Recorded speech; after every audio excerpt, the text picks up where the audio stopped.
ஒரு கட்சி ஆட்சியை தக்க வைப்பதற்காக நடத்தப்படுவதா குதிரை பேரம். ஆமா, தாவேக்கா என்ன பண்ணுது? நீங்க தான் குதிரை பேரமா, நாங்க குதிரை பண்ணை பேரம்.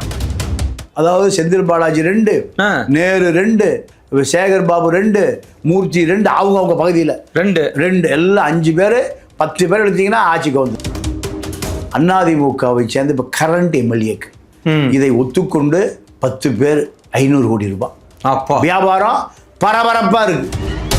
மதிமுக ஆட்களுக்கு குதிரை பேரம் பேசுறாங்கன்னு அவங்க ஒரு டேப்பை ரெடி பண்ணி அதை கொண்டு போய் ஆளுநர்கிட்ட கொடுத்து கோர்ட்டில இருந்து ஒரு நோட்டீஸ் அனுப்பிச்சிருக்காங்க. இப்ப பினாமி பூரா விரல நீட்டுறான், தொலைச்சிடுவேன். தாவேக்க எம்எல்ஏவாக இருக்கிற ஒருவர் பழைய கான்ட்ராக்டர் துப்பாக்கி எடுத்து நெத்தியில் வைக்கிறார். எதுக்கியா? யார் அதிகாரி மேல கைது போடியா. இப்ப துப்பாக்கி எடுத்தவர் என்ன ஆயிட்டார்? மந்திரி ஆயிட்டாரு. புதிய சிந்தனை நேயர்களுக்கு வணக்கம். இன்றைய சிறப்பு நேர்காணலில் நம்மளுடன் இருந்திருக்கும் சிறப்பு விருந்தினர் மூத்த பத்திரிகையாளர் திரு தமிழா பாண்டியன் அவர்கள். ஐயா வணக்கம். வணக்கம். எப்படியா இருக்கீங்க? நல்லா இருக்கேன். தமிழக அரசியல் வரலாற்றுல இப்ப உச்சத்தை தொட்டிருக்கு. என்னன்னா குதிரை பேரம்.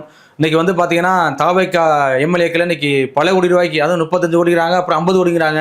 செந்தில் பாலாஜி குரூப் இன்னைக்கு வந்து டீல் பேசி இன்னைக்கு சிக்கிருக்காங்க. செந்தில் பாலாஜி தலைமறைவா இருக்காரு அப்படின்னு ஒரு பேச்சு அடிப்படுது. எப்படியா பாக்குறீங்க? இல்ல, இப்போ குதிரை பேரம் என்பது ஒரு கட்சி ஆட்சியை தக்க வைப்பதற்காக நடத்தப்படுவதா குதிரை பேரம். ஆமா, இப்போ திமுக ஆட்சி கலைப்பதற்கு நடத்தப்படுகிறது குதிரை பேரமாகி போச்சு. நீங்க இப்போ திமுகவை சேர்ந்த செந்தில் பாலாஜி, அண்ணாமலைக்காக போன தேர்தலில் வேலை செய்த திருநாவுக்கரசு, ஐபிடிஎஸ் திருநாவுக்கரசுக்கு என்ன வேலை? தாவேக்கா எம்எல்ஏவை, அதாவது இளையராஜா ஊத்தங்கரை எம்எல்ஏவுக்கு 25 கோடி தர்றேன், 30 கோடி தர்றேன், 35 கோடி தர்றேன். இப்படி இப்போ திருநாவுக்கரசு யாருக்கா பேசினாரு? செந்தில் பாலாஜி யாருக்கா பேசினாரு? உதயநிதிக்காக. உதயநிதி திமுகவுக்காக பேசினார்.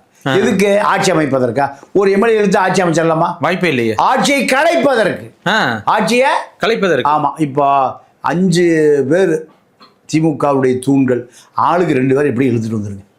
எத்தனை கோடி கொடுத்தாலும் பரவாயில்ல. அசைன்மெண்ட். அதாவது செந்தில் பாலாஜி 2, நேரு 2, சேகர் பாபு 2, மூர்த்தி 2, அவங்க பகுதியில் 2 எல்லாம் 5 பேர் 10 பேர் எடுத்தீங்கன்னா ஆட்சிக்கு வந்து 20 ஆச்சு. இல்ல, 5 தான். 5 முன்னாள் அமைச்சர்கள். அவங்க தானே திமுகவுடைய 50 தலைவர்கள். ஆமா, மதுரையில் மூர்த்தி, திருச்சியில் நேரு, செந்தில் பாலாஜி, வேலு, சேகர் பாபு. நீங்க திமுகவுடைய 50 தலைவர்கள் சொன்னா நீங்க அண்ணா, சம்பத்து, சொல்லின் செல்வர், சம்பத்து, NVN நடராஜன், இப்படி இவர்கள் தான் 50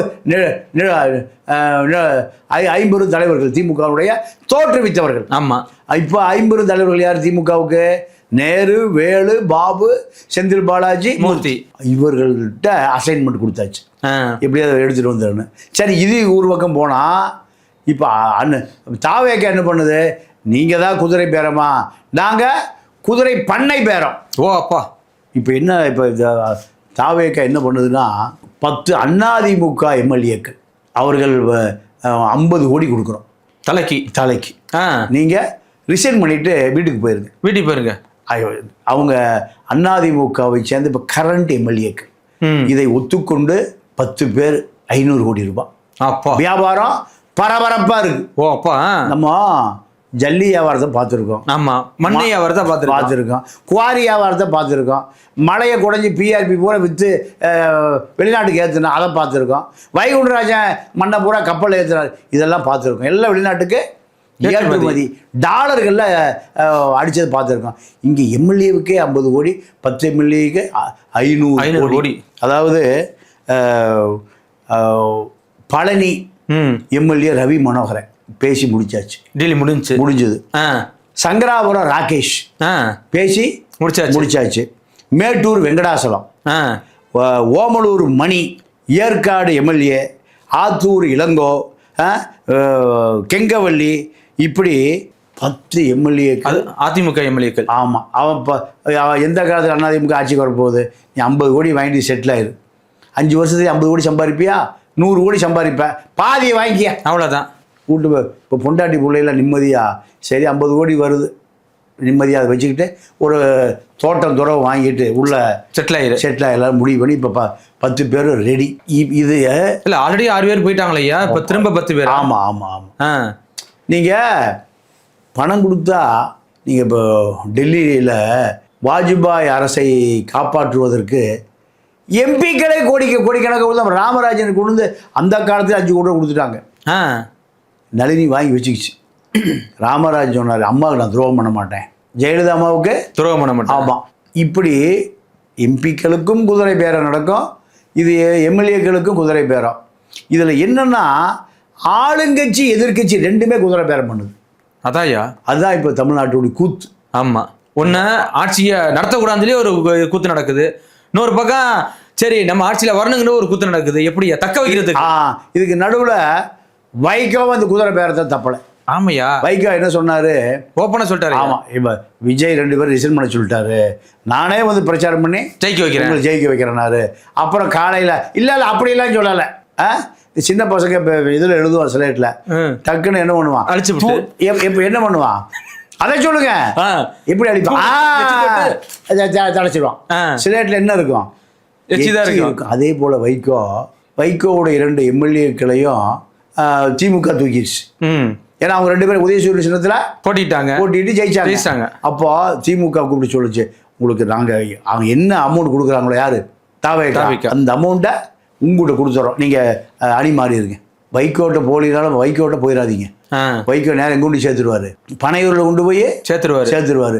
நீங்கள் அறிவாலய வந்துருங்க, அங்கே என்ன பேமெண்ட்டோ நாங்கள் கொடுத்துறோம். ஏப்பா என்னப்பா நம்ம கட்சியெல்லாம் மாறி போனோம், 1 வாரம் ஆச்சு, நாங்கள் அறிவாலயத்தில் போய் செட்டில் ஆகிட்டோம். அப்போது சரிங்க உங்களால் டீலிங் முடியல, நாங்களே பேசிக்கிறோம். யார் சொல்கிறான்?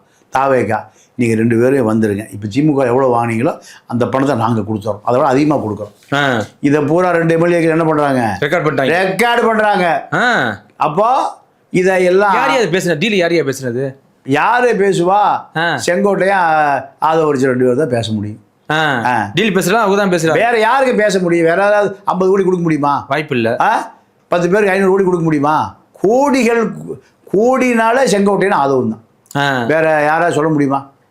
இப்போ அவங்க என்ன பண்ணுறாங்க? இது தாவேக்கா மதிமுக ஆட்களுக்கு குதிரை பேர பேசுகிறாங்கன்னு அவங்க ஒரு டேப்பை ரெடி பண்ணி அதை கொண்டு போய் ஆளுநர்கிட்ட கொடுத்து கோர்ட்டிலேருந்து ஒரு நோட்டீஸ் அனுப்பிச்சிருக்காங்க. அப்போது ஆட்சியை தக்க வைப்பதற்கு ஒரு கூட்டம் குதிரை பேசுது, ஆட்சியை கலைப்பதற்கு ஒரு கூட்டம் குதிரை பேசுது. எந்த குதிரையா ஜெயிக்கும்? எந்த குதிரை ஜெயிக்கும்? இது எந்த குதிரை உண்மையான குதிரைன்னு மக்கள் பார்த்துட்டு இருக்காங்க. இதுக்கு நடுவில் விஜய் பாஸ்கர்கள் எம்ஆர்கள் 2 விஜய் பாஸ்கர் என்ன பண்ணிட்டாங்க? இவங்களே கூட்டம் போட்டு இவங்களே தாவேக்கா. அதான் நானும் கேட்கலான்னு செய்யா, சரி விஜய் வராரு போல கட்சியினை போல தாவேக்கா நடத்துன்னு பார்த்தா விஜயபாஸ்கரே மைக் எடுத்து பேச ஆரம்பிச்சாரியா? ஏன்னா அவருக்கு ஒரு 30,000-40,000 கோடி இருக்கு. உயிர்காக்கும் மருந்தில் போலி ஊசி, போலி மாத்திரை இதெல்லாம் இந்த வித்து ஹெல்த்து அமைச்சராக இருந்த பொழுது. ஆமாம், இப்போ பினாமி பூரா விரல நீட்டுறான், தொலைச்சிருவேன். சசிகலாவுக்கு நீட்டி சசிகலா எல்லாம் போச்சு. இப்போ அவசரமாக ஏதாவது கட்சியில் சேர்ந்தே ஆகணும். எது ஆளுங்கட்சி? டிவிக்கு. அப்போ இவரே ஆளுநர் ஊருக்கு கூப்பிட்டு வராரு. ஆமாம், இவரே சேர் போட மாதிரி வருது அப்படி பஸ்ஸெல்லாம். ஆமாம், இவரே தாவேக்கா கொடியை கட்டி மேடை போட்டு மைக்கை பிடிச்சி தளபதி வாழ்க. எந்த தளபதியா? நீ ஏடிஎம்கேல இருந்தால் யார் தளபதி? எடப்பாடி தளபதியா? எடப்பாடி பையன் தளபதியா? இப்போ தளபதி ரூட்டை போய் மாற்றிட்டார். இப்போ முதல்ல எடப்பாடி போட்டோ வச்சுருப்பாரு, இப்போ விஜய் போட்டோ வச்சுட்டார். வரும்போது போட்டோட போட்டோவோட வந்துட்டார். என்ன காரணம்னா குவாரி அங்கே ஓடுது நிறையா. கலெக்டர் மிரட்டுறாரு, என்னப்பா மழையை உடைச்சிட்டே இருக்க முறியா அப்படி. அப்போது இந்த குவாரியை காப்பாற்றுவதற்கு யார் தேவை? விஜய் தேவை. எஸ்பி மிரட்டுறாரு, என்னப்பா வெடி வச்சு நைட்டெல்லாம் உடைக்கிறியாமா? மழை பூரா பொடியாக போச்சு. 4 இன்ச்சு ஜல்லி, 1/2 இன்ச்சு ஜல்லி, 3/4 இன்ச்சு ஜல்லி, 1 இன்ச்சு ஜல்லி, சிப்ஸு, எம்சாண்டு, யூசாண்டு எல்லாம் மழை பூரா பொடியாக போகுது. அந்த பக்கம் நிறைய மழை. ஆமாம், விராலிமலை சைடு. ஆமாம், குவாரி பூ நடத்துகிற பிடிச்சி உள்ளே ஓட்டுவேனாரு. ஒரு வாரம் டைம் கொடுங்க சார், மூடிடுறேன்.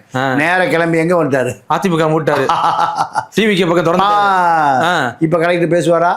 வாய்ப்பே இல்லையா? பாரு, இப்போ தான் விஜய்கிட்ட பேசியிருக்கேன். இப்போ தான் புஷிகிட்ட பேசினேன். இப்போ தான் செங்ஸ்கிட்ட பேசினேன். தண்ணியெல்லாம் காட்டுக்கு மாற்றிடுவேன். கலெக்டர் எஸ்பி எங்கே போயிடுவாங்க? கன்னியாகுமரி தாண்டி போயிடுவாங்க. இதுக்காக எது தேவைப்படுது? ஆளுங்கட்சி சப்போர்ட் தேவைப்படுது. இதுதான் இவர்களுடைய அரசியல். அந்த பக்கம் வைகோ நிலைமை அப்படி, இந்த பக்கம் எடப்பாடி 10 எம்எல்ஏ போனாலும் அவர் அதை பற்றி கவலைப்படலை. ஏன் 5 வருஷம் நிறைய பேர் போவீங்க, எனக்கு இது கட்சின்னு ஒன்று இருக்குது, ரெட்டையிலின்னு ஒன்று இருக்குது, இது போதும். நீங்கள் ஒரு பெரிய ஹைவேஸ் கான்ட்ராக்டர், அவர் இப்போ தாவேக்கா எம்எல்ஏ. யாருன்னு கேட்டால் ஆர்எஸ் முருகன், திருநெல்வேலி எம்எல்ஏ. இப்போ அதே போல் ஹைவேஸில் இன்ஜினியர், அதாவது மேற்பார்வை பொறியாளராக இருந்த சத்யபிரகாஷ், அவருக்கும் இப்போ தாவேக்கா எம்எல்ஏவாக இருக்கிற ஒருவர் பழைய கான்ட்ராக்டர் துப்பாக்கி எடுத்து நெத்தியில் வைக்கிறார். எதுக்கியா? யார் அதிகாரி மேலே கைது போடியா மிரட்டி. இந்த வழக்கு திருநெல்வேலி கோர்ட்டில் இன்னும் இருக்கு. அந்த கோர்ட்டில் இன்னும் நடந்துட்டு இருக்கு. இப்போ துப்பாக்கி எடுத்தவர் என்ன ஆயிட்டார்? மந்திரி ஆயிட்டார். யார் நெத்தியில் துப்பாக்கி வச்சு மிரட்டினாரோ அவரு இப்போதான் ஹைவேஸ் செக்ரட்டரி. எப்படி? அப்போ அவ்வளோதான், முடிஞ்சு போச்சு. அந்த அதிகாரி என்ன பண்ணாரு? அமைச்சர் ஆகிட்டார் நெடுஞ்சாலைத்துறைக்கு. வேலுக்கிட்ட வேலை பார்த்துட்டு இருந்தார். இப்போ ஆதவரிஜனோட வேலை பார்க்குறாரு. உங்களை வெறுங்கையில் பார்க்கக்கூடாதுங்க, இந்தாங்க ஒரு 50 கோடி. யோ, என்னைய மொத்த காசு சுட்டி வச்சுட்டு 50 கோடி எனக்கு கொடுக்குற? யார்? ஆதவ். ஊழலே நீதாயா? இப்போ அதே அதிகாரி யார்கிட்ட இருக்காரு? இந்த அமைச்சர். நீங்கள் இப்போ கடைசி கட்டம் ஏவா வேலு 380 கான்ட்ராக்டை கூப்பிடுறாரு. உங்களுக்கெல்லாம் ஆளுக்கு 5 கோடி ரூபாய்க்கு பேட்ச் ஒர்க், ஆளுக்கு 5 கோடி ரூபாய் உங்களுக்கு ரிலீஸ் பண்ணிடுறேன். 350 தமிழ்நாடு முழுக்க, அதாவது பட்டியலிங்கிறீங்க பார்க்க. ஆமாம் பார்க்கறதுக்கு அந்த ஒப்பந்தக்காரர்கள் 350 பேர் இருக்காங்க. இவங்க தான். இதில் கடைசி நேரத்தில் 1750 கோடி ரூபாய் வேலுவும் சத்யபிரகாஷ் தான் தேடியிருக்காங்க. பாதி, அதாவது ஆளுக்கு 1 கோடி ரூபாய் எடப்பாடிக்கு போயிருக்கு. 350 கோடி எடப்பாடிக்கு போயிருக்கு. அப்போ இதெல்லாமே மக்கள் சொத்து கொள்ளை அடிக்கப்பட்டிருக்கு. கூட்டுக்கலாம் ஐயா. இதை நடவடிக்கை எடுப்பாங்களா, எடுக்க மாட்டாங்களா? மக்கள் ஓட்டு போடுறது எதுக்கு? நடவடிக்கை எடுக்கணும்னு தான் ஓட்டு போட்டாங்க. ஆனால் இப்போ 1ஆம் நம்பர் திருடன், 2ஆம் நம்பர் திருடன், 3ஆம் நம்பரும் சேர்ந்து கொண்டது. இப்போ ஆட்சி மாறல, காட்சி மாறல.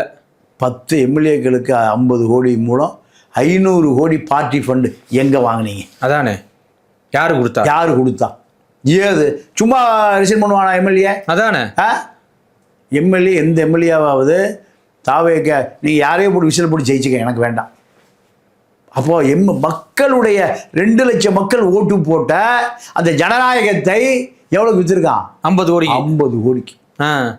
அப்போ இந்த அந்த 50 கோடிக்கு தான் அந்த எலெக்ஷன் நிற்கிறது. எல்லாம் 100 கோடி 200 கோடி சம்பாதிக்கலான்னு பார்த்தாங்க. வியாபாரம் ஒன்றும் சரி போனி ஆகலை. அதிமுக ஜெயிக்கல. அதிமுக ஜெயிச்சிருந்தா இந்த வியாபாரம் 200 கோடி வரைக்கும் போயிருக்கும், டெவலப் ஆகிருக்கும். பிடபிள்யூ கமிஷன், ஹைவேஸில் கமிஷன், எந்த வேலை அந்த எம்எல்ஏ கான்ஸ்டியூஷன் நடக்குதோ அங்கே 10% வந்தாரும். தொலைச்சு எம்எல்ஏ கூப்பிட்டார், அண்ணன் கூப்பிட்டார், வாயா, அடியால் போயிடுவான் ஸ்கார்பியோவில். எவனும் கட்டணம் கட்ட முடியாது, எவனும் ரோடு போட முடியாது, எவனும் குடம் வெட்ட முடியாது. அப்போ ஒரு 200 கோடி 300 கோடி கேட்காமையே வந்துடும். இப்போ கேட்டாலும் கிடைக்கல. 50 கோடி மொத்தம் விற்றுட்டு கிளம்பிட்டான் எல்லாம். இதுதான் இப்போ நடக்கிற குதிரை பேரம்.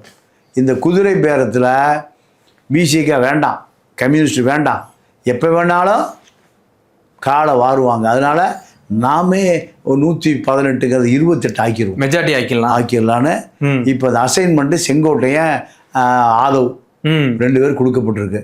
அதனால் பழைய கூட்டாளிகள் தான் அதிமுக. ஆமாம். அப்போ அவங்களுக்கெல்லாம் நல்ல அமௌண்ட் பழக்கப்படுத்தார், நல்ல அமௌண்ட் வாங்கி தர்றேன், இப்போ கிளம்பி வந்துருங்கப்பா. எடப்பாடி நம்பி ஒன்றும் பிரயோஜனம் இல்லை. அப்போது இந்த குதிரை பேரத்தில் செங்கோட்டையனை விசாரிக்கணும். ஆமாம், விசாரிப்பாங்களா? அதுதான் இப்போ கேள்வி. ஆட்சி அவங்க கையில இருக்குது. ஆட்சியும் அதிகாரம் உங்கள்கிட்ட இருந்ததுனால இப்போ இளிச்சவாயன் திருநாக்கரசை விசாரிக்கிறீங்க. ஆமாம். திருநாக்கரசு யாருக்கா போனார்? செந்தில் பாலாஜி யாருக்கா போனார்? கடைசி வரைக்கும் வரணும்ல. நீங்கள் இப்போ திருநாக்கரசு நின்றுமா எப்படியா? செந்தில் பாலாஜி யார் போகிறாங்க தலைமறைவு போகவே போகாது. பாவம் சிக்கிட்டார் திருநாக்கரசு. நீங்கள் எப்பவுமே எஸ்பி காரில் ஒரு கோடி ரூபா இருக்கும். எஸ்பி இறங்கி போயிடுவார், டிரைவர் தான் இருப்பார். ஆமாம். போலீஸ் யாரை பிடிக்கும்? டிரைவரை. உனக்கு ஏதியா 1 கோடி? எனக்கு 1 கோடி நான் பார்த்ததே இல்லையா. இல்லை ஒரு முதலாளி, ஒரு கட்டட கான்ட்ராக்டர் போய் சிஎம்டி அப்ரூவ்டுக்கு போகிறாரு, டிடிசிபி அப்ரூவ்டுக்கு போகிறாரு. போகும்போது அவர் காரில் 1 கோடி இருக்குது, அவர் இறங்கி போயிடுவார். விஜிலன்ஸ் யாரை போய் பிடிக்கும்? டிரைவரை பிடிக்கும். டிரைவருக்கு சம்பளம் எவ்வளவு? அது 5,000 20,000 வரும். 20,000 சம்பளம் வாங்குறோம், 1 கோடி எப்படி வச்சிருப்பான்? அப்போது அதோட கேஸ் முடிஞ்சது. டிரைவரோட அடிப்படத்தோட முடிஞ்சிருது. 1 கோடி யாருக்கு சொந்தமானது? அது யாருக்கு போகுது? அதான விசாரணை. கண்டிப்பாக அது நடக்குமா? திருநாவுக்கரசு யாருக்காக பேசினாரு? இளையராஜா எம்எல்ஏவை, ஊத்தங்கர எம்எல்ஏவை யாருக்காக பேசினார்? எந்த கட்சிக்கு? பாஜக பேசினாரா? அதானே. இல்லை காங்கிரஸுக்கு பேசினாரா? இல்லை கம்யூனிஸ்ட் கட்சிக்காரர் பேசினாரா? யாருங்க பேசினாரு? அதை ஏன் வரமாட்டேங்குது? தினம் தினம் ஊழல் ஸ்டார்ட் ஆயிடுச்சு. தினம் தினம் பெட்டி ஆயிடுச்சு. அதை திமுகவுக்கு நல்லா தெரியும். ஏன் திமுகவுக்கு வாங்கி கொடுத்தவர்களா இப்போ யாருக்கு வாங்கி கொடுக்குறாங்க? தவிகாவுக்கு. அப்போ திமுக அட்டைக்கு திமுக பக்கமே போகக்கூடாது. போனீங்கன்னா குட்டை குழப்பிடுவாங்க. அதனால் விஜய் முதல்ல போய் எங்கே போனார்? ஸ்டாலின் வீட்டுக்கு போனார். யார் இது கூட நான் வர்றேன். ரகசியம் இதுதான். நான் செய்வதை நீ காட்டி கொடுத்துடாத மக்கள்கிட்ட, நீ செய்கிறத நான் காட்டி கொடுக்க மாட்டேன். அதன் அடிப்படையில் இது எல்லாமே நீங்கள் இவர் மேலே ஒரு வழக்கு போட்டிருக்காங்க, அனிதா ராதாகிருஷ்ணன் மேலே. ஆமாம். அனிதா ராதாகிருஷ்ணன் மேலே வழக்கு போட்டால் அனிதா ராதாகிருஷ்ணன் கொசு கடிச்ச மாதிரி. என்ன கடிச்ச மாதிரி? கொசு கடிச்ச மாதிரி. ரொம்ப வல்கரா பேசியிருக்காரு பொதுமணியில் அப்படின்னு தானே வழக்கு போட்டிருக்காங்க. சரி, அதுக்கு என்ன பண்ணியிருக்கணும்? அவர் டிபார்ட்மெண்ட் போன வருஷம் நடந்த டிபார்ட்மெண்ட்டில் எத்தனை கோடி கொள்ளை நடந்திருக்கு. அதே அதிகாரி தானே இவங்ககிட்ட இருக்காரு. ஆமாம். ஏன் அதை ஏன் விசாரிக்கல? இது அப்படி என்ன பண்ணுவார்? மாதிரி தட்டிவிட்டு போகிறது. யாரை ஏமாத்துறீங்க? விஜய் ஸ்டாலின் அங்கிள், இப்போ விஜய் சார், யாரை ஏமாத்துறீங்க? ஸ்டாலின் அங்கிளை கேள்வி கேட்டதுனால தான் மக்கள் உங்களுக்கு ஓட்டு போட்டாங்க. ஆமாம். இப்போ மாற்று விடும் தானே உங்களுக்கு கொண்டு வந்திருக்காங்க. இப்போ உங்களுடைய அரசியலும் திமுக அரசியலை போலவே நகர்கிறதாக மக்கள் நினைக்கிறோம். இல்லையா? இப்போ செந்தில் பாலாஜி தலைமறைவு அதாவது பல படைகளை கொண்டு தெரிவிட்டு இருக்காங்க அப்படிலாம் சொல்றாங்களா ஐயா? இப்போ செந்தில் பாலாஜி கைது பண்ண வாய்ப்பு இருக்கா? இல்லை உண்மையில ஒளிஞ்சிருக்காரா? இல்லை நியூஸ் ஐயா? நியூஸ். நம்ம தான் பத்திரிகையாளர். ஆமா. நியூஸ் வேற, வியூஸ் வேற. அதான் உண்மை. இது நியூஸ். ஆமா. நியூஸ் என்ன ஆக்கிறோம்? வர சிரித்து வியூஸ் நியூஸ் ஆக்கிறோம். இப்போ செந்தில் பாலாஜி யாருக்காக பேசினார்? ஆமா. திருநாவுக்கரசு யாருக்காக பேசினார்? விசாரணை அது வரைக்கும் போகணும்ல. ஏன் அங்கேயே போக மாட்டேங்குது? செந்தில் பாலாஜி கொடுக்க கூடாது. அப்போ நீங்க செந்தில் பாலாஜி இல்லாம அவர் தம்பி அசோக்கும் மாற்றாரு. எல்லாம் விசாரணை தாங்க. சிபிஐக்கு அல்வா கொடுத்தவர். 471 நாள் அசோக்க சிபிஐ தேடிட்டே இருக்கான். கரூரில் டீ சாப்பிட்டே இருப்பார். தொட முடியலையே, கிட்ட நெருங்க முடியலையே. அதனால சிபிஐக்கு அல்வா கொடுத்த பார்ட்டிங்க. அது தாவேக்காவுக்கு அல்வா கொஞ்சம் அதிகமாக சேர்த்து ஜிலேபி கொடுத்துருவாங்க. அதனால இதெல்லாம் தாவேக்கா திமுக மீது முழுமையான விசாரணைக்கு தயாராகவில்லை. இதுதான் இப்போ நடக்கிற விஷயம். மிக்க நன்றி. நன்றி, வணக்கம்.